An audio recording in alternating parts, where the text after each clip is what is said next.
All right, shalom, shalom. Kolo Yahweh Bashim Yahushua, Bahashim Rakakwadash. All right. Double honors to the apostles and elders of Great Millstone. And salutations to Akim that's pushing his word in sincerity and in truth. All right. Like the elder Malcolm says out there in Chicago, risking your lives to push this truth forward.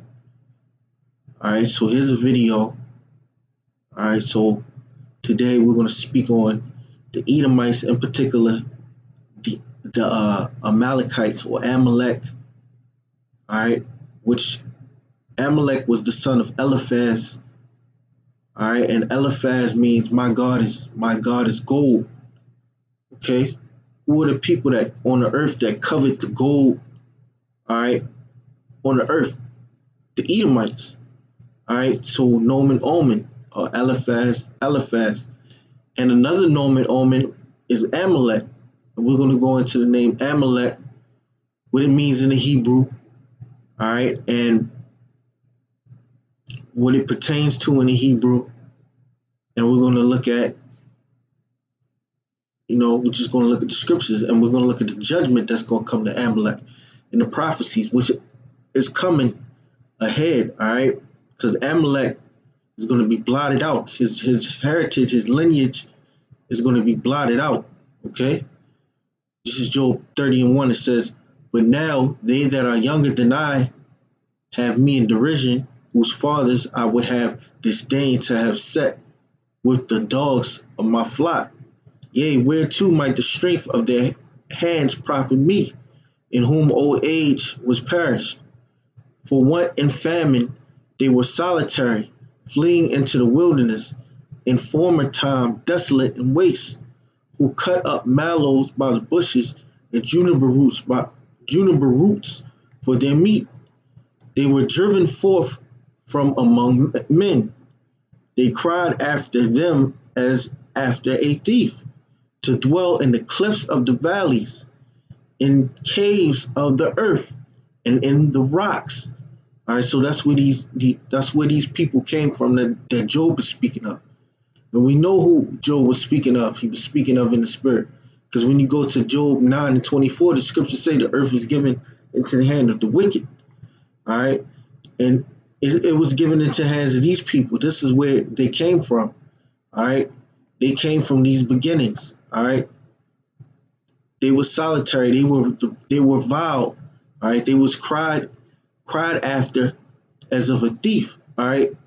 It says they cried after them as after a thief, to dwell in the cliffs of the valleys, in the caves of the earth, and in the rocks.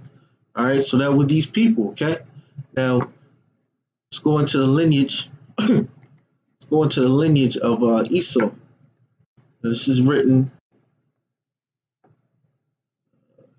We go to Genesis, the 36th chapter. All right. As a matter of fact, I'm going to pull something else up. We go to Genesis, the 36th chapter, and this is right here, 36:1. It says, now these are the generations of Esau, who is Edom. All right? Because Esau is Edom. We're going to jump down because this is the lineage. This is, he took a wife, and their children, they had children. Now let's jump down to 36:8. It says, thus dwelt Esau in Mount Seir. Esau is Edom. All right, so they had their substance in Mount Seir. All right, Esau is Edom. And these are the generations of Esau, the fathers of the Edomites in Mount Seir. These are the names of Esau's sons. Eliphaz, so I mentioned Eliphaz earlier. Eliphaz, the son of Adu, all right. So Eliphaz, and the sons of Eliphaz were Teman, Omer, Zepho, and Getam, and Kenaz. And Timnah was to Eliphaz, and Timnah was concubine to Eliphaz, Esau's son, and she bare to Eliphaz Amalek. All right, so Eliphaz had Amalek. Let's go into Amalek. And when you look up the word Amalek, Amalek. All right. It says dweller in a valley. And right here it says son of Eliphaz by the concubine Timnah. All right. Dweller in a valley. Going back to Job 30:6, it says to dwell in the clefts of the valleys, in caves of the earth, and in the rocks. To dwell in the clefts of the valleys, in caves of the earth, and in the rocks. All right, dweller in the valley. Okay, let's go to real quick.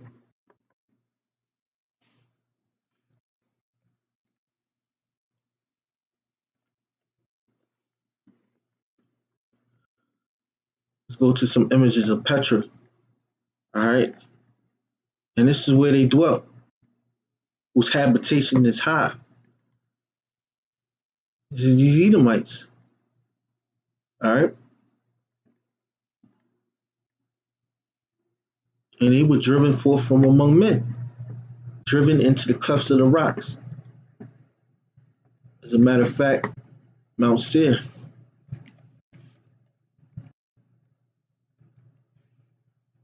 Because Mount Seir, Esau, and Edom is all synonymous.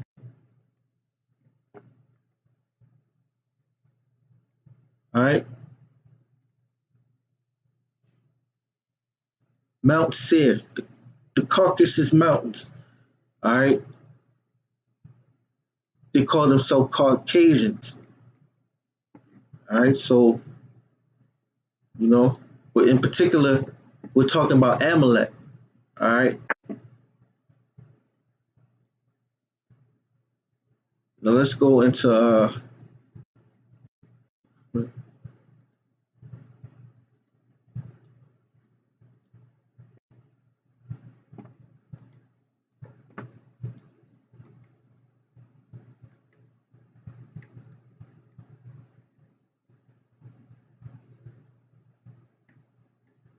now this is Numbers 24 and 20. As a matter of fact, let me read up.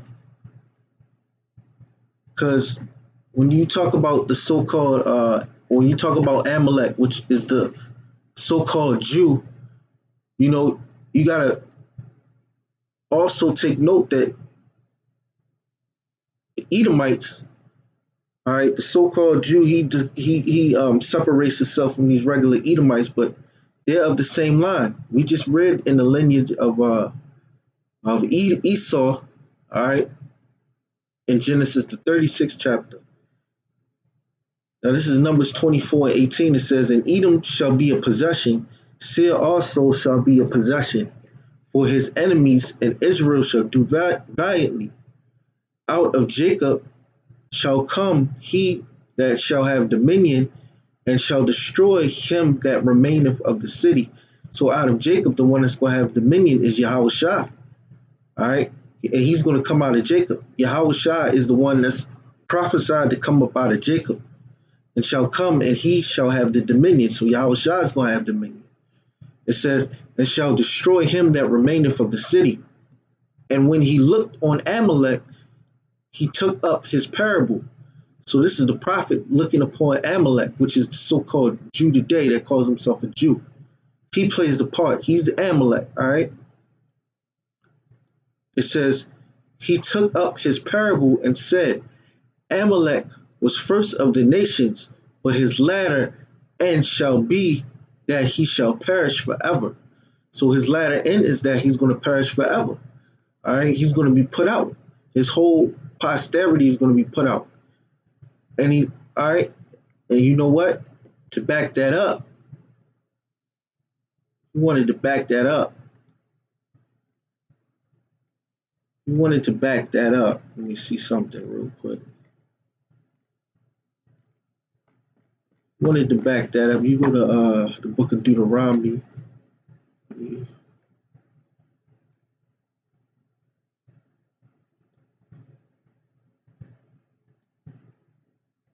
believe it's Deuteronomy 25th chapter.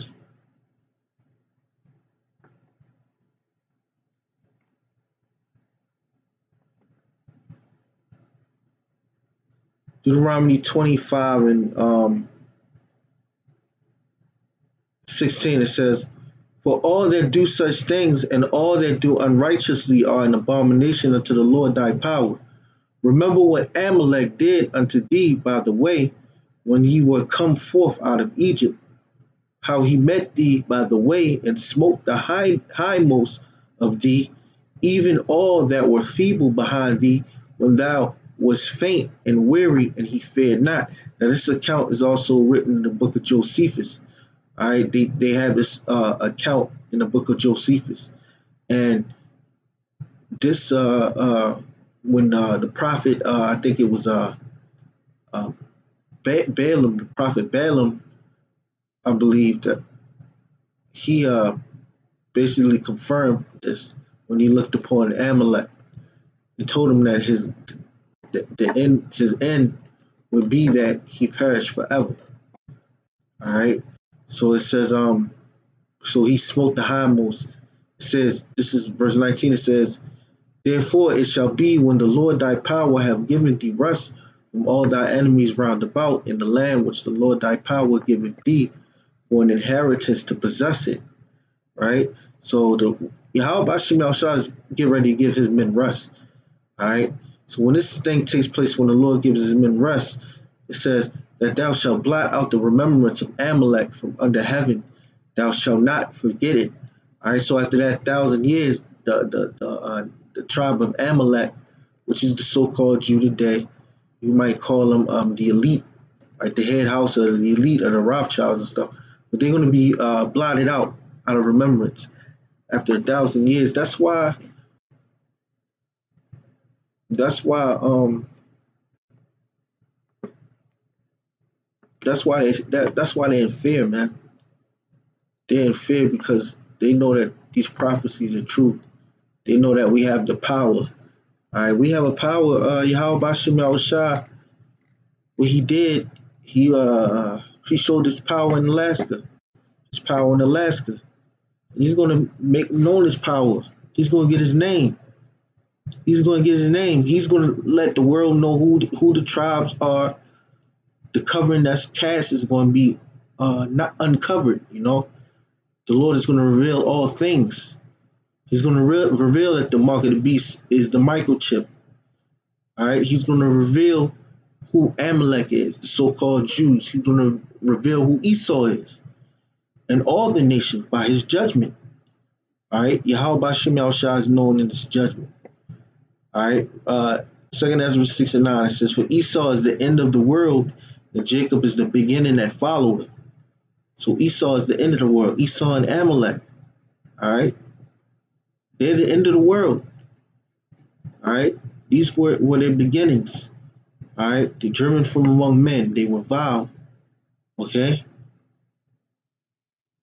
what profit in their strength? All right, so what they're in power right now. What profits in their strength? There's no profit in their strength because Yahweh Bashem Yahushua is going to take them down pursuant to the prophecies. And ultimately, they're going to be blotted out forever when the true nation of Israel is given rest. With that, I'm going to give all praises to Yahweh Bashem Yahushua, Bashem Rakakwadash. All right, double honors to the apostles and elders of Great Millstone. Salutations to you brothers that's pushing this word in sincerity and truth. All right, so we went over Amalek. He's a dweller in the valley. All right, and just to recap, it says right down here